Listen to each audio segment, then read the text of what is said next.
Thank you very much. Thank you, Mr. Kurian and senior leadership team from the Retail Association of India. Let me first of all congratulate all of you for the way in which all of you have, as an industry, as individual members of the industry, have really responded to the emerging situation in the last 14-15 months in particular.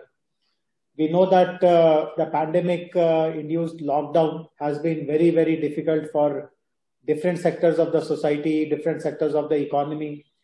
The retail sector has been impacted quite severely, but the fortitude and the kind of sagacity that you have displayed in your interactions with the world, with the government in particular, is very, very appreciable. In fact, I would also like to congratulate your organizational team, because I recall during lockdown, there would have been so many issues plaguing different members. There were interpretation issues, there were legal issues, there were execution issues on the ground. And the association was so prompt in bringing those issues to our notice, escalating it, and kind of following up, keeping track. So, in fact, you may not know this, but I gave your example in some other context on how a real industry association should do and work as. So congratulations very much. Of course, just by following up issues does not mean that the issues have, your problems have vanished. Definitely the problems remain, and it is everyone's collective responsibility to look at what can be done to help the retail sector further. But nevertheless, my congratulations to all of you for managing the pandemic situation with fortitude and really showing organizational excellence in how you escalate issues, how you follow up issues, how you flag issues, etc., etc. But what I would like to mention now is that never before has the importance of retail been realized like today, when countries and societies and economies are rebuilding themselves. One of the biggest concern, at least for the government, and as you know, the government has an administrative arm, that is us, and then there is a political executive. And the political executive worries much more than us about public sentiments, about the election cycles, and so on and so forth. And everyone is very concerned about, how will the governments at the state level, at the national level, be able to bring back lots of jobs which have been lost in, let us say, the manufacturing sector or the service sector and in so many other sectors. Where are the jobs going to come from? And there is lots of hope and optimism about retail. Of course, we know that if you disaggregate the retail sector also, there are some components of retail which have been badly hit. For example, those kind of activities which we call the luxury segment, where there is what we call as the non-essential segment rather, which comprises, let us say, apparel, jewelry, shoes, consumer electronics. These sectors may take a while for normalcy to come back, but barring them, and I know for sure that essential players like, let us say, groceries, kirana stores, e-grocers, their demand actually went up during the pandemic period. So they are facing a different kind of challenge of how do you manage your inventories, your supply chains, your store operation timings, your manpower deployment, your warehousing, your logistics, and so on and so forth. So different kinds of challenges have come. But if you look at the retail sector overall, there is a sense of optimism that this is one sector which can tomorrow bring lots of jobs back onto the table. And therefore, the government's interest in the continuous well-being and prosperity of this segment is very high. In fact, in our state of Telangana, our government is very actively working out a model of what are called rural marts. There's a plan to set up a rural mart at the level of, I don't know whether you will be familiar with this administrative unit. This is not very common in the country. This is called a mandal. In the rest of the country, you have talukas or you have blocks. But in Telangana and also in Andhra Pradesh now, the mandals are created by dividing an erstwhile block or a taluka typically into 4 or 5. So mandals are typically units having 50,000 population, 60,000 population, about 10 to 12,000 households. And there is a thinking that we can set up rural malls, if not in every mandal, then maybe in a group of mandals, a cluster of mandals, and they will provide not just retail opportunities. We will try to improve their financial viability by putting a multiplex or a cinema screen there and putting a small function venue, of course a food court, a play area, and so on and so forth, so that people's multiple requirements can be met by that rural mall, and that mall will help the rural people obviously to that they need not worry about doing their shopping, big ticket items of shopping. Only when they are in a big city or a district headquarters, they can access some of these things. So I will be interacting with the RAI later on also to understand how should we structure these rural malls, what should be the business model. This is of course an entrepreneurship model. We will be engaging the rural entrepreneurs to set up this. Land will be provided by the government, and there will be some kind of a PPP. And how do they bring good brands into those stores whose products have relevance for a rural kind of a consumer?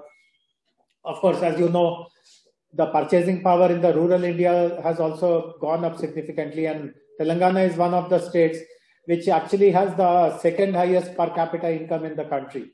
So much of it has come due to rural prosperity because of our good performance in agriculture. They improved agriculture production, agriculture productivity. Lots of disposable income has come.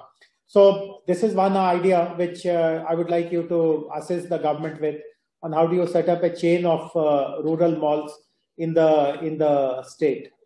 Another thing which we are very keen about, and I'm sure as an industry body, you yourself are looking at it, which is about digitalization. Now, I'm a part of various other conversations also. In fact, the World Economic Forum has set up a working group for the whole of South Asia to study how digital transformation can be accelerated in different sectors of the economy. And I am the co-chair of that working group. So I'm involved in many other conversations also where people are talking about digitalization. And I'm very keen, at least the small sized and the mid-sized retail units like the grocers and small kirana stores and single product small stores here and there. How do we accelerate digital transformation for them? How do you understand what are their chain of activities which can be digitalized? How do you make those digital tools and solutions affordable to them, accessible to them? How do you build their capacities? We are very keen to launch such a program. We have tried it out with during the peak of lockdown period. We partnered with a solution provider called Global Linker, and we created this platform called Kirana Linker, through which more than almost, I don't have the numbers with me, but my guess is that more than 100